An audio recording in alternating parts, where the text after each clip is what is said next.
It's like usually once every, because I'm online a lot, once every 30 minutes I find at least someone going, "This is my opinion, but it's a fact."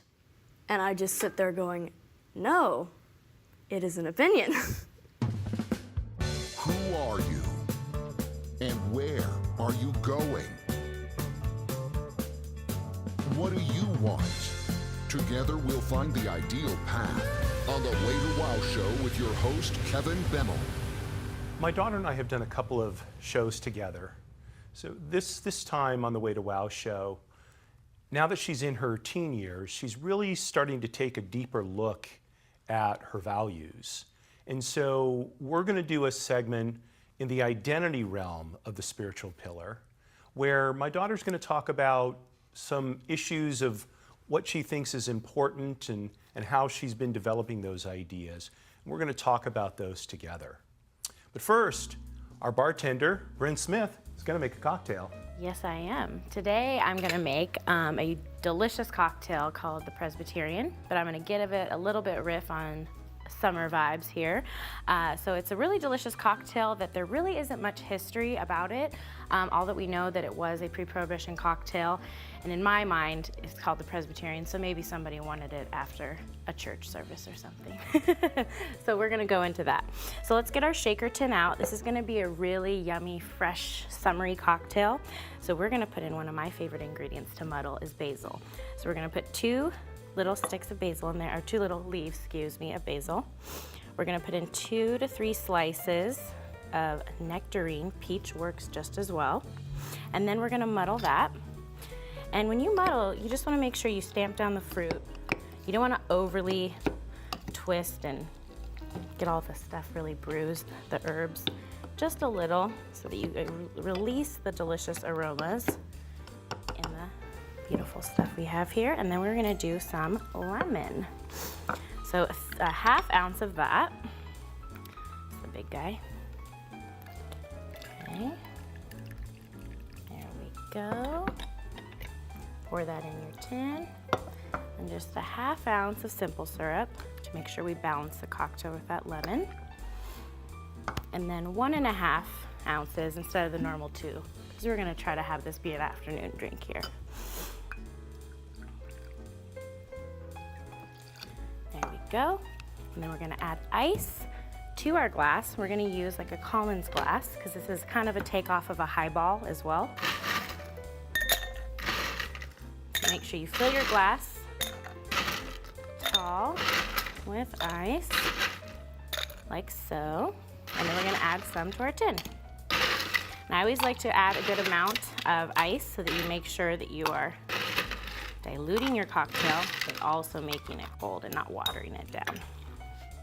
Alrighty, let's give a good 5-second shake, because we are gonna put this cocktail on ice. We don't wanna over dilute it.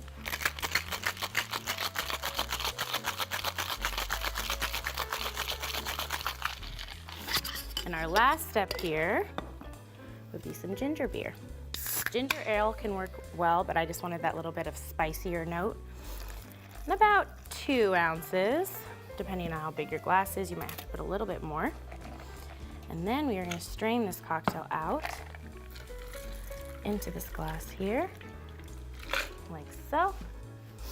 And I'm gonna add a little nice piece of basil. You wanna slap it so you release the aromas. And if you have a little extra piece of nectarine, put that at the top. Cheers. There you go. And now Kevin, come on over. Yeah. Oh. You gotta try this drink. It's Okay. so delicious and refreshing. Mm. You smell that basil? Yeah, you do. Now, who doesn't want that on a hot summer day? Oh, yeah. Zingy, refreshing, and Yeah, and juicy. the ginger beer kind of hits you at the end with Yeah. a little bit of a punch. It's great. I love it. Thanks so Well, much. Cheers. Cheers. Of course. Thank you.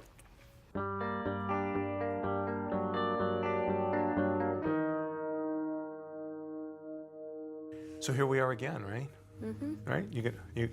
You're embarrassed again? I'm immediately camera shy. Yeah. It's fine, I'll get used to it. Okay. I just smacked the microphone with my hair. Oh, okay. You look in the camera right there. There you go. Yeah, look at Uncle Rick. Okay. Hi. So, you know, I mentioned in the intro that you're a teenager now. You're 14. I think I have been a teenager ever since you started this show. Yeah. And you're starting to, you know, figure out your values in a more complex way, right? Yeah. Yeah. So, in talking about our subject for this segment, you said you wanted to address this, at least one of the things you wanted to address was this issue of fact versus opinion and how people seem to conflate the two and the difficulties that causes, right? So you want to talk about that, and we'll see where the conversation goes, okay? Sure. I don't know where to begin. So why don't you talk about that issue, why it's important to you, and Why am I? why is it important? Why is the issue of fact versus opinion? Why is that important to you? How does that impact the relationships you have? That sort of thing. Okay. There we go. Okay. Go ahead. Okay.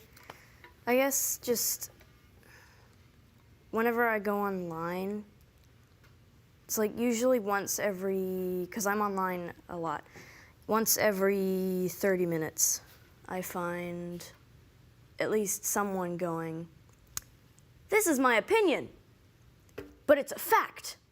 And I just sit there going, "No, it is an opinion."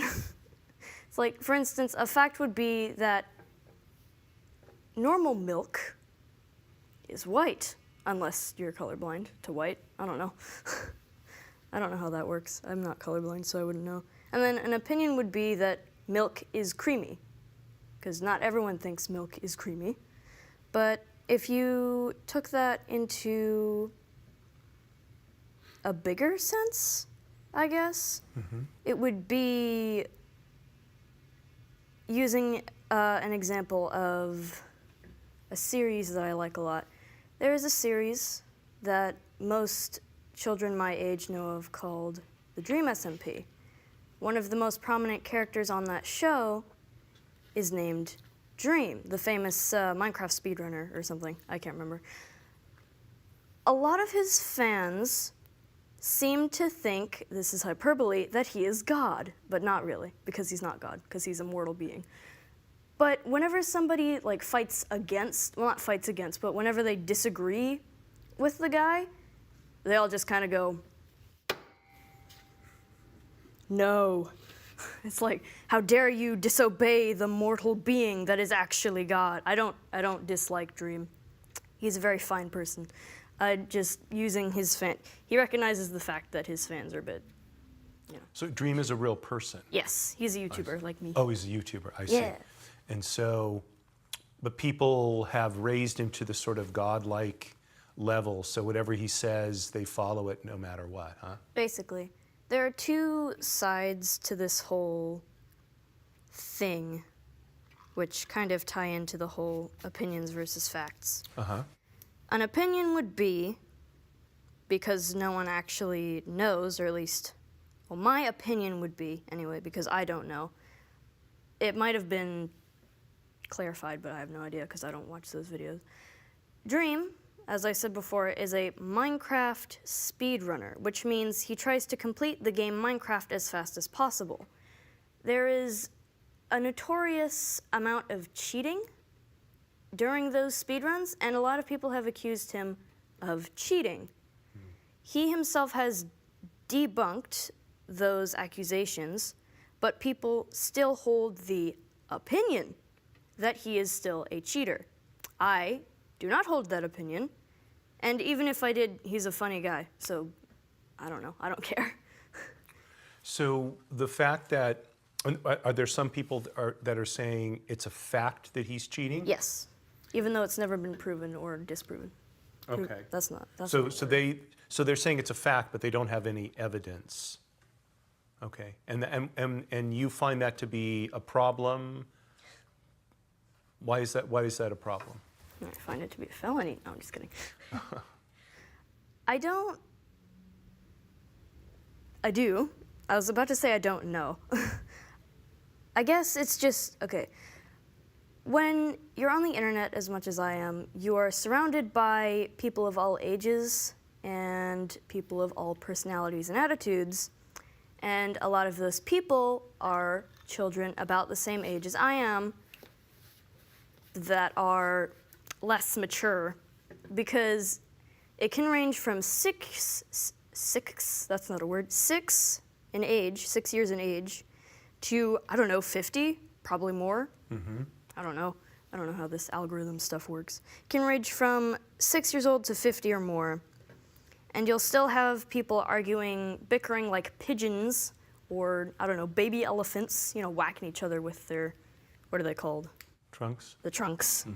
It's just, you see people bickering all the time in comments. It's like this person leaves a comment about how, I don't know, they thought that this guy's voice sounds like another guy that has nothing to do with him. And then you see all these people that are agreeing with this guy. And then you see this one person that's like, actually, I agree, but this is not the place to say that. And they all just kind of go. And that's annoying, huh? Yeah. I don't know why I do those bits. I think it's funny. So what do you think should be happening? I mean, we do not live in an ideal world. If we did, we would not exist. We would all be up, because everything would not exist. We'd all be up? Up in heaven. Oh, okay. We are Jewish, and in our belief, angels are the perfect amalgamation, that's not the right word, but whatever. Angels are the perfect being that never do anything wrong, and I was comparing a perfect world to that. It is. I see. And I forgot what I was talking about. Oh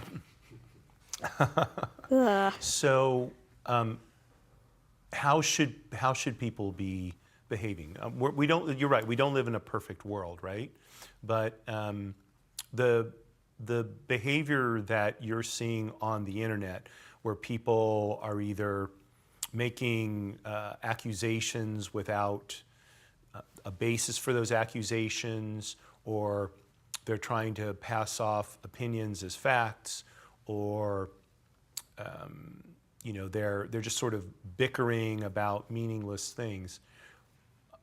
Instead of those things, what should people be striving to do you think?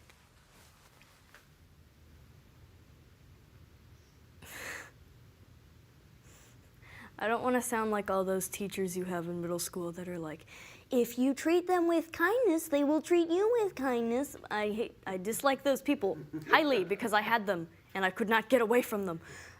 No, but, okay. Let's say someone says, Charizard, a creature from a game called Pokemon, one of the, Charizard is one of the original Pokemon from that game. Let's say someone says on a Pokemon video, Charizard is the best Pokemon. And then, I mean, if you did not hold that opinion, you have the choice to either go, Charizard is garbage!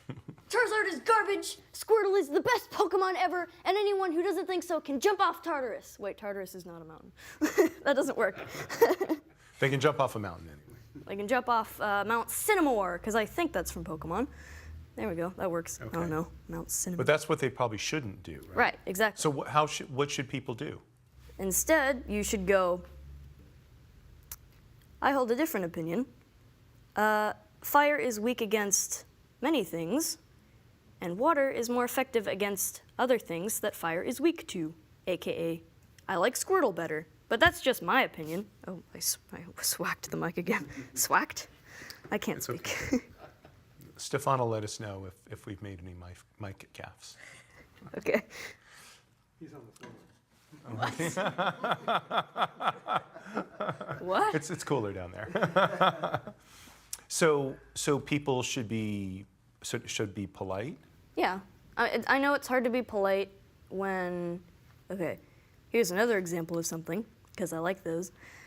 Let's say that you've had, I don't know, a bad day at school or work, and you want to watch Dobbs, who is a Pokemon YouTuber.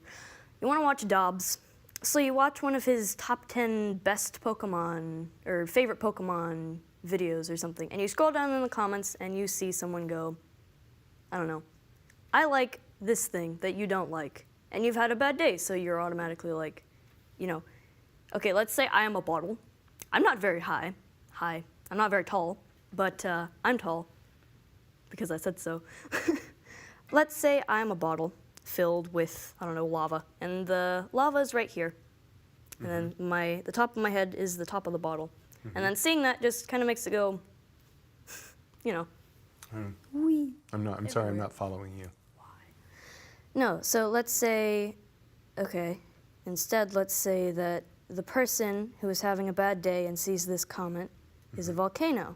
You know how volcanoes slowly, like, you know, they build up? They build up and then all of a sudden they erupt and explode. Yeah, exactly. Oh, okay. And so instead of, you know, just leaving, they go on to the comment and, you know, they say something rude. And then that triggers another person to say something rude to them. And then you have people like me who get there a year late because they aren't subscribed to Dobbs. And you like see this comment that says that and you want to leave your opinion. And then when you click on the replies button, it's just a bunch of people arguing over things. So it sounds to me like you're saying instead of getting into petty arguments, people should just either sort of let it go and not get involved, or if they are going to respond in an appropriate, respectful way. Yeah, basically. I know it's very difficult, but It is, right? So, it's not my problem. I'm just well, kidding. I think it's all of our problems, though, don't you? Don't you think? I mean, I was referring to the fact that I am not another person. Oh, okay, yeah. So, have you ever left a snarky comment? I mean, I used to before I got a YouTube channel, because now I have to be aware of what I say for reasons I cannot discuss. Okay. Fun, right? I used to when I didn't have anything to worry about, but that was also because I was a little immature brat who was, you know, not a fun person. Right. So now that you have something at stake longer term, you realize that doing that is probably a bad idea. Yeah, exactly. The anonymity of the internet usually causes people to use it as an outlet, because there usually aren't any consequences on the internet. I know as people, they say you're never above consequences, but I mean, let's say you leave a rude comment on someone's video or some other comment. It's like the worst you're going to get is a reprimanding from that person and probably other people. I mean, they use the internet as an outlet, but you wouldn't like attack your friends for liking a different Pokemon or a different Minecraft speedrunner. Because, I mean, there's consequences to that. They'll probably get mad at you and not be your friend anymore. Right. But you're not going to get kicked out of school. You're not going to lose a job, for the most part. Depends. I mean, for the most part, right? Yeah. So why, if there are really, for most people on the internet, if there's no consequences, why do you think they should act with respect and restraint when they consider leaving comments or interacting with other people on the internet? Why should they bother if there's no consequences? There are consequences that affect other people. Usually the people whom the comment is addressed to. I mean, in the worst case scenario, you have someone who is using YouTube as a distraction from their life, and then someone leaving a comment that's rude to them is a reminder of their life, and they just, you know. So it's kind of the last straw, you're saying. So you're saying that, tell me if this sounds right, there can be unintended consequences of treating people rudely or inappropriately on the internet that someone might not even think about, especially if someone is really struggling in life and they, you know, they're looking to get away from their troubles and they find them kind of in spades, so to speak. and that becomes the last straw. Yeah. So how do we keep, how do you think we can keep other people's needs or best interests in mind, especially if they're, people on the internet are for the most part strangers to us, right? It's not like you and me, we're, daughter and father, so, presumably because we have that connection, we want to treat each other respectfully and appropriately and all that, right? But for strangers on the internet, how can we keep in mind that these other people we might be interacting with, they're actual people with maybe troubles like our own or more difficult than our own? How do we do that, do you think? I mean, I have a hard time remembering it myself, so I don't really know. Well, maybe it's something worth pondering, huh? Sure. Right? You've heard of the famous Rabbi Hillel? Yeah. So what Rabbi Hillel said was, what is hateful to you, do not do to someone else. And then about 100 years later, I think, Jesus switched it around and he said, do unto others as you would have them do unto you, right? And if you were to look across religions throughout the world, you would find that virtually every religion has some version of what Christianity calls the golden rule. And it's, to me, that's what I try and do. I try and keep that in mind.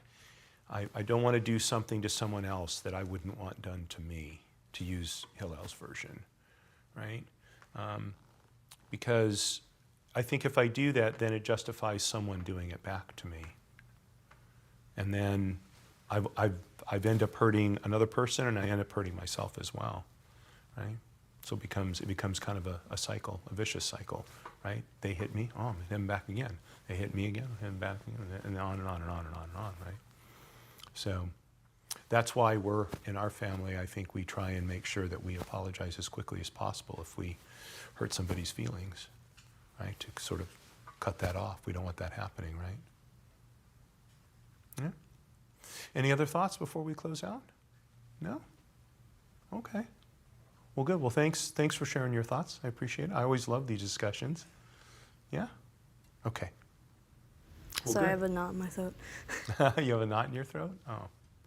Okay. Do you want to have some this? No? I don't think it's possible to drink leaves. Well, yeah, that's probably true.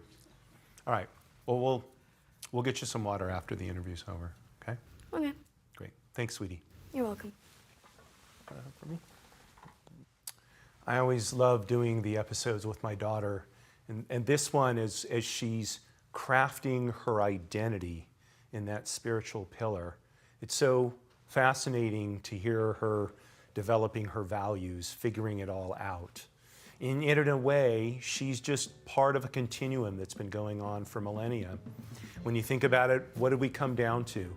We should all be living by the golden rule, whether it's on the internet or in real life.